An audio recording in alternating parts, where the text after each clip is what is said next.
Hey people, John here from Fast Films, and today we're going to go through a 2014 horror sci-fi thriller movie called The Incident. The opening scene shows an old woman lying down and reminiscing about how her young life went. She remembers everything about her wedding day, and then the scene ends. In the next scene, a petty cook, Carlos, arrives home to find his younger brother, Oliver, scared. Oliver tells him that he made a big mess, but Carlos doesn't pay any attention.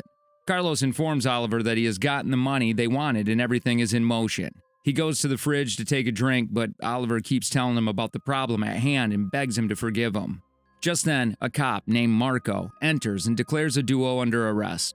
Carlos interrupts him and asks if he has a warrant, but Marco says no. Carlos argues that he can't arrest them without a warrant, but Marco says otherwise. As the trio argues, Carlos pushes the fridge door at Marco and throws him off balance with his brother's help.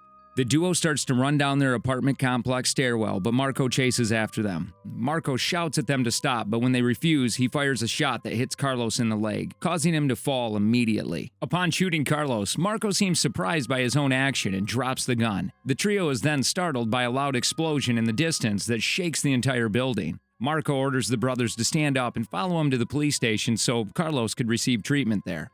As they walk down the stairs, the trio discovers that they are going to the same position.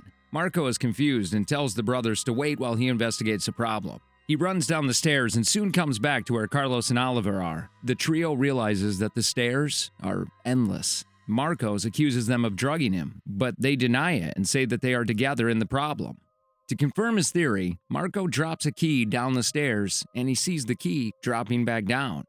Seconds later, Oliver says Carlos needs medical help because of the gunshot wound. Afterward, Marco breaks a vending machine with a fire extinguisher and Oliver takes a bottle of water to clean Carlos's wound. Carlos then starts to talk to Oliver about their childhood. Hours later, Marco sits down on the stairwell to check the item in his wallet. He finds a miniature playing card that he does not recognize to be his own. He tears the card into pieces and does not pay it any further attention. Afterward, Marco gives Carlos a med to relieve him of pain. While Carlos sleeps, Marco goes through his wallet and tells Oliver about his family. Oliver threatens to terminate Marco's wife and daughter if Carlos passes on. The next day, Carlos, who appears to be very weak, starts having a conversation with Oliver. He tells him to appreciate the present now that he has a chance to because he missed the chance to do so back then. Just then, Carlos bleeds to death in Oliver's arms. As Oliver mourns Carlos's death, Marco becomes shaken when he sees that the vending machine on the stairwell has become restocked, precisely as it was the day before. Enraged by Marcos' carelessness, Oliver disarms him and threatens to kill him with his gun. Marco insists that he didn't consciously choose to shoot Carlos, and the duo argue over the mystery behind their situation. Elsewhere, two young kids, Daniel and Camila, are seen in their room having a discussion with their stepfather, Roberto. Daniel goes over to his belongings and packs a deck of miniature playing cards just like the one Marco found in his wallet. Just then, Sandra, their mother, comes in and tells them to hurry up and prepare. Apparently, the family was going to go visit Thomas, the children's biological father. Roberto goes over to Sandra in the kitchen and tells her that he's anxious about the journey, but she assures him that the trip will give him enough time to bond with the children. Moments later, the family embark on the trip. As they travel, Roberto sees a tiny piece of brown bamboo in the car and throws it out. Soon afterward, they stop at a gas station. Roberto offers Camila some juice. She says she's allergic to it, but Roberto assures her that it's guava juice, and she drinks some of it. Shortly afterward, Sandra informs Roberto that the juice was lemon and not guava. She states that Camila has asthma and is allergic to lemon. The family gets back into the car and continues their trip. Just then, Camila starts having an asthma attack, and when Roberto tries to take out the inhaler, he steps on it and destroys it. They suddenly hear a loud explosion in the distance. Sandra asks about Camila's backup inhaler, but Daniel says he forgot to pack it. She then orders Roberto to turn the vehicle around and take them back home. As they travel back, they come across the same gas station from earlier. They soon realize that the road endlessly repeats as they travel. Sandra starts crying about the situation because her daughter was getting worse. Seconds later, Camila doesn't respond again and gives up the ghost. Soon afterward, Roberto gets out of the car and enters a nearby bush to seek help. Believing herself to be stuck in a nightmare, Sandra starts the car and keeps driving, vainly attempting to wake herself up. Daniel picks up his sister's body and begins walking down the road in the opposite direction. They all converge to the same spot. The trio realizes that they are trapped in a time loop and gives up all hope of escape. The next scene opens 35 years later, showing Marco as a raged old man. He sits down and eats some noodles. All his environment is filled with is cans and trash from the past years. Oliver, who is also older, can be seen jogging down the stairs to keep himself fit. He fashions some bottled water and uses them to bathe himself. He takes care of his hair and puts on a headset to listen to some music while he works out. It's shown that each day, Oliver and Marco find a fresh copy of all their possessions, and these items have resulted in towering piles. Minutes later, Oliver carries Marco to their crude toilet so he can relieve himself.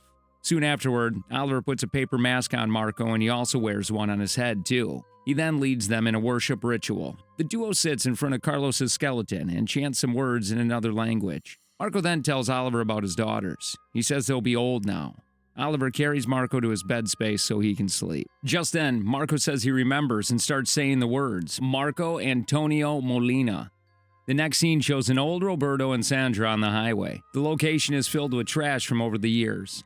Daniel, who is now older, has fashioned a home for himself in the nearby bush. He finds a piece of inhaler in his bag every day, and it now has turned into a big pile. He brings out a miniature deck of cards and plays with them. The next day, Sandra and Roberto make out in a wild manner. Later on, Sandra dies, and Roberto calls on Daniel to help him in burying her. Daniel is revealed to be Marco. Daniel says he doesn't remember who Sandra is, and Roberto says Sandra is his mother. He then says Sandra didn't remember him before she died too. Meanwhile, Marco lays down and remembers that he is Daniel. He calls on Oliver and says he's pieced everything together. He says they're stuck in the same time loop because he shot Carlos.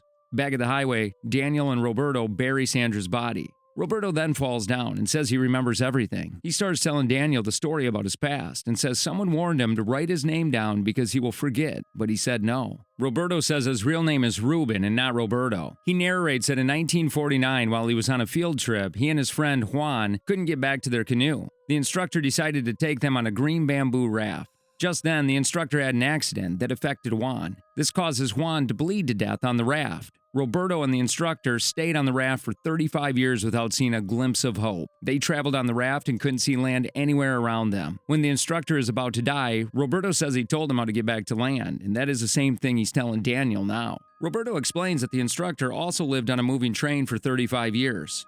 Roberto urges young Daniel to break the cycle of creating new dimensions by refusing to follow his fate. Now at the stairwell, Marco tells Oliver that Roberto warned him not to enter the patrol vehicle, but he did. He says alternate dimensions split off from reality and form a time loop. They're brought on by tragedy and their inhabitants. Emotions are fed back into their real-world personas. The younger person stuck in the incident fares better than the older person, so younger people in real life have more happiness and fortune than older people who experience more sadness and misfortune. He says human sacrifice is needed to break the loop. Similarly, the elderly Marco urges the younger Oliver to break the cycle as well. Marco tells Oliver not to enter the elevator, and he dies. Just then, Roberto dies on the highway too.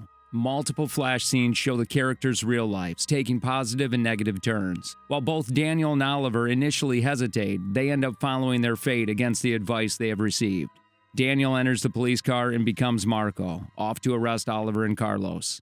Oliver leaves his apartment complex and becomes the Russian escort, Carl, who operates an elevator for two newlyweds. He sets in motion an accidental death for the groom, trapping himself and the bride in a new dimension for 35 years. Thanks for watching, guys.